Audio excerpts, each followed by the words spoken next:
I'm Dr. Frita. Do you want to lose weight? Are you determined to meet all of your health and fitness goals this year? Do you find that every time you diet, you work and you try to lose weight, but each time you step on that scale, it whispers something in your ear that you don't want to hear? Well, you may be making some of the common mistakes when dieting. But have no fear, because in today's video, I'm going to give you 5 do's and don'ts of dieting. Keep watching.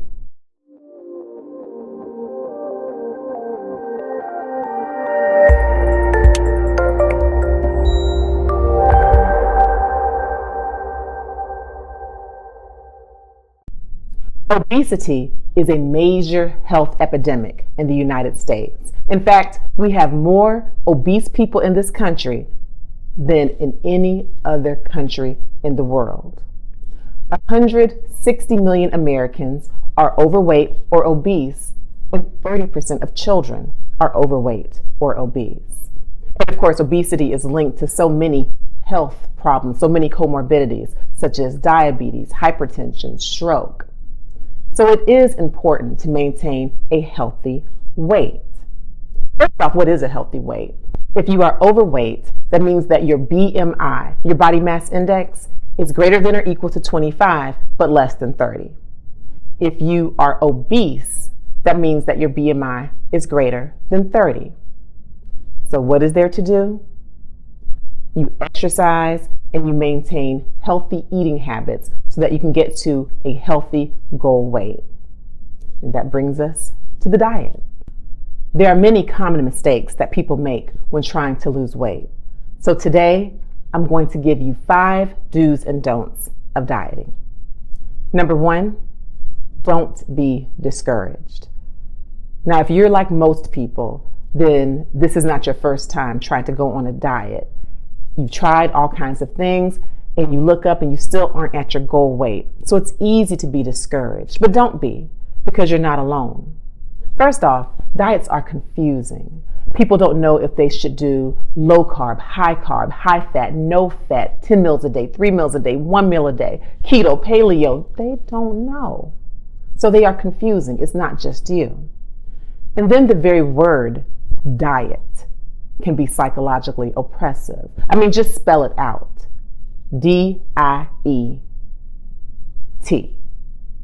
And for a lot of people, the word diet makes them feel like they're having to deprive themselves, that they're suffering a loss. So there are a lot of things that go along with it. Another thing to remember, that even if you've gained weight and you're now trying to get down to a weight that you thought you could never get up to, you can't stop trying, because even though you tried to stay under a certain weight and now say you've gotten up to 200 pounds, if you keep eating and if you don't get the physical activity you need, you can go to 220. You can go to 240. So don't be discouraged. It's a work in progress. What I do want you to do be encouraged. And remember that the diet is not a vanity thing, but it's for your health.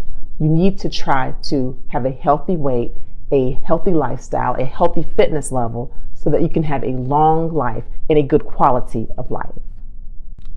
Number 2, don't lie to yourself.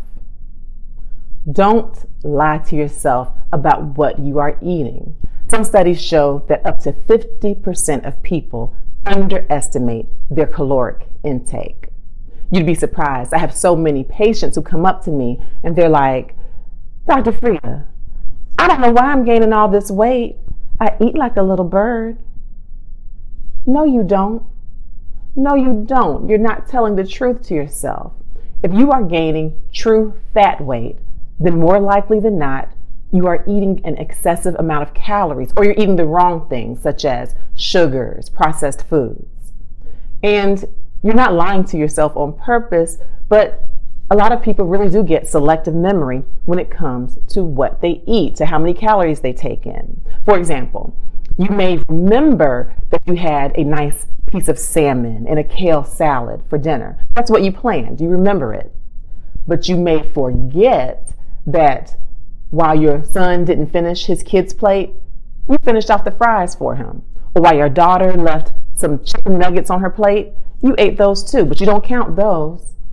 Also, you may not remember that after you ate your kale salad, while you were on the phone with Cousin Pookie and not paying attention, you sat up there and ate about 10 of those little mini Snickers. And now you feel like you're bigger than a Snicker. So don't lie to yourself about your calorie consumption. Do be honest with yourself. Do hold yourself accountable for what you eat. Because unless you recognize that there's a problem, that you're eating too much, there's no way you can actually change it. So you should keep a food diary. You should write down the things that you eat, the portions that you eat. You should also read labels. Put that bag of chips and see how many calories it has. It may not be worth it to you to eat that bag of chips. And you can download a calorie counting app. So don't lie to yourself and do hold yourself accountable for how many calories you're actually taking in. Number 3, don't be a plate cleaner. Don't be a plate cleaner. When you are satisfied with your meal, stop eating. Don't be compelled to finish your whole plate so that you're not wasteful. Now, this can actually be a cultural issue. If you grew up in a place where food was not always guaranteed, then you may have been raised to always clean your plate because you're not sure when the next meal is coming. So that's a real issue. But if you are in a situation now where you're actually overweight or obese, then thankfully, that's not your issue anymore. So don't feel obligated to clean off all the food on your plate. What you need to do is that as soon as you feel satiated, stop eating. And here are some ways that you can do that. Once you finish your first serving of your meal and you really want to go back and get that second helping, just wait 10 minutes and see if your body has time to feel satisfied, to feel satiated. Also, try drinking a glass of water before you eat, and that can help to curb your appetite. For a lot of my patients, apple cider vinegar is helpful. If you put a teaspoon of apple cider vinegar in a glass of water and drink that before a meal, for a lot of people, they find that that curbs the appetite as well. Another very important thing is to purchase small plates. You should purchase plates that are only 10 inches in diameter. That way you force yourself to have a smaller portion on the plate. And if you are just really feeling it necessary to be a plate cleaner, then at least you're cleaning a smaller plate. And very importantly, not only do I not want you to clean your plate, don't clean up other people's plates either. If your kids leave food left over, pizza, nuggets, fries, don't go around eating up all that food just so you're not wasteful. That promotes obesity. So don't be a plate cleaner. Do stop eating once you're satisfied. Number 4, don't do too much too fast. Don't make too many changes too fast. For a lot of people, as soon as they make that resolution that they want to lose weight, they want to lose all that weight right now, especially in this quick fix microwave society in which we live. So what they'll do is, even though it took them 5 years to gain the weight, they're going to lose it in 5 minutes. So they run to the store and they try to buy all of these perfect foods they should eat, everything clean, everything organic, everything perfect, and they spend hundreds and hundreds and hundreds of dollars on food that realistically they know they don't even like. Also, they restrict too much too fast. They wake up one morning and in one day they say no carbs, no fat, no beef, no pork, no nothing, no dairy.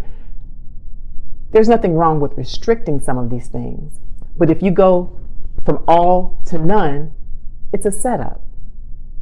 Exercise, of course, is very healthy. You want to exercise, but for a lot of people who are doing too much too fast, they will join the most expensive gym, find the most intense personal trainer, and sign up for 2 workouts a day, every day a week, knowing they haven't exercised in years.